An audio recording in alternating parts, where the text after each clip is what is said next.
Hello friends, welcome back to Madras kitchen. இப்போ வந்து Punjabi dhaba style chicken gravy நம்ம எப்படி செய்யறதுன்னு பார்க்கலாம் இந்த வீடியோவில். இது வந்து பக்காவாக ரெஸ்டாரண்ட் ஸ்டைல்லே இருக்கும். நல்ல திக்கான கிரேவியாக கிடைக்கும் உங்களுக்கு. அதுக்கு வந்து ஃபஸ்ட்டு 1 கிலோ சிக்கன் எடுத்து வச்சுருக்கேன். பெரிய பெரிய பீஸாக இது மாதிரி கட் பண்ணி எடுத்து வச்சுருக்கேன். ஃபஸ்ட்டு தயிர் போட்டு மசாலா மிக்ஸ் பண்ணிக்கலாம். நம்ம ஒரு 1/2 டீஸ்பூன் மஞ்சள் பொடி போட்டுக்கிறேன். 1/2 ஸ்பூன் வந்து கரம் மசாலா, 1 ஸ்பூனு உப்பு, 1/2 டீஸ்பூன் காஷ்மீரி சில்லி பவுடர், இது கலருக்காக நான் சேர்க்குறேன். 1 டீஸ்பூன் தனியா பொடி. நல்லா திக்கான தயிர் விட்டுக்கலாம். 1 கப்பு தயிர், அது 100 ml இருக்கும் இந்த தயிர். இது நல்லா மிக்ஸ் பண்ணிக்கலாம்.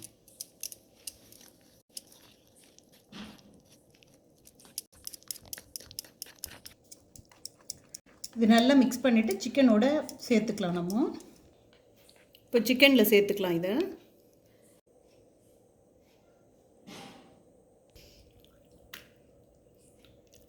இது நல்லா மிக்ஸ் பண்ணி ஒரு 1/2 ஹவருக்கு ஊற வச்சிடலாம். ஊற வச்சுட்டு கிரேவிக்கு ரெடி பண்ணலாம். நம்ம இப்போ வந்து நம்ம கிரேவிக்கு வெங்காயம் வதக்கி அரைச்சிக்கலாம். அதுக்கு 1 ஸ்பூன் எண்ணெய் ஊற்றிக்கிறேன். இப்போ 2 ஏலக்காய், 1 இன்ச்சு பட்டை, 4 கிராம்பு, 1 கைப்பிடி முந்திரி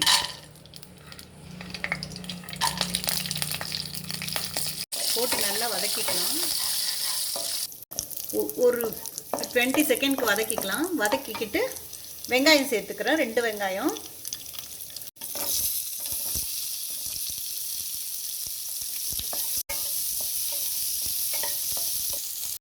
இந்த மாதிரி நல்லா வதங்கினா போதும். ஒரு டிரான்ஸ்பரண்ட்டாக வந்தால் போதும். 2 பச்சை மிளகாய், 2 துண்டு இஞ்சி, ஒரு 10 பல்லு பூண்டு.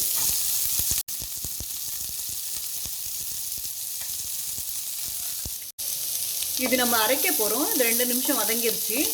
நல்லா இந்த கலர் லைட்டாக மாறினா போதும். இப்போ அரைச்சிக்கலாம். ஆறட்டும்.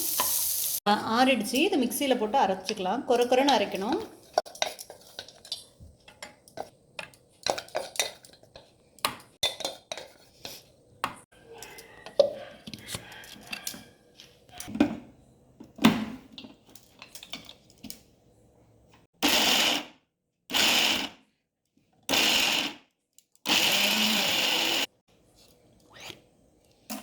இந்த மாதிரி கொரன்னு அரைச்சா போதும்.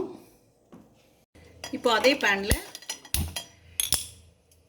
ஒரு 2 டேபிள் ஸ்பூன் எண்ணெய் ஊற்றிக்கிறேன். இது பட்டர் கூட போட்டுக்கலாம். நம்ம எண்ணெய் ஊற்றிக்கிறோம். நம்ம 1 பே லீஃப் போட்டிருக்கேன். 1 இன்ச் பட்டை, 1 ஸ்டார் அனீஸை எப்போவுமே உடச்சி போடுங்க. அப்போ தான் அந்த ஃப்ளேவர் அப்படியே இறங்கும். இப்போ அரைச்சி வச்சு அந்த வெங்காய பேஸ்ட்டு போட்டுக்கிறேன்.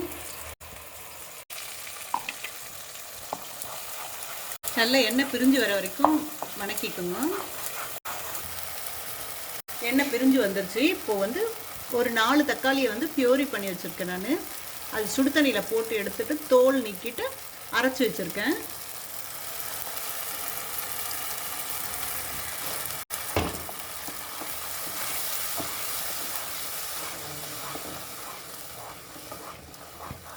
இது நல்லா எண்ணெய் பிரிஞ்சு வரட்டும். மூடி வச்சு ஒரு 2 நிமிஷம் நல்லா கொதிக்கட்டும். இது கொதித்து எண்ணெய் பிரிஞ்சு வரட்டும். இப்போ இஞ்சி அரைச்சோம்ல, இஞ்சியோட பூண்டு குவான்டிட்டி ஜாஸ்தி இருக்க மாதிரி போட்டு அரைச்சிக்கோங்க. அப்போ தான் அந்த ஸ்மெல்லு ரொம்ப சூப்பராக வரும். இந்த கிரேவிக்கு தேவையான உப்பு சேர்த்துக்கலாம். 1/2 ஸ்பூன் உப்பு சேர்த்துருக்கேன். ஒரு 1/2 டீஸ்பூன் வெறும் மிளகாய் பொடி. இது நல்லா எண்ணெய் பிரிஞ்சு வரட்டும்.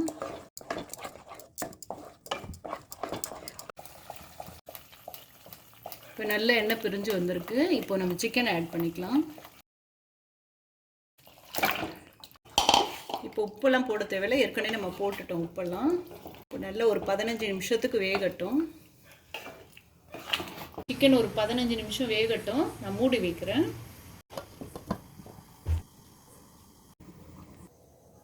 பதினஞ்சு நிமிஷம் ஆயிடுச்சு. நல்லா வெந்துருச்சு. பாருங்க, எண்ணெய் பிரிஞ்சு வந்திருக்கு. ரொம்ப வீடே மணக்குது இந்த கிரேவி. செஞ்சு பாருங்க சண்டே ஸ்பெஷலுக்கு. இந்த ரெசிபி பிடிச்சிருந்தா என்னோட சேனலை சப்ஸ்கிரைப் பண்ணுங்கள், லைக் பண்ணுங்கள், பெல் ஐக்கானை கிளிக் பண்ணுங்கள், ஷேர் பண்ணுங்கள். தேங்க்யூ ஃபார் வாட்சிங்.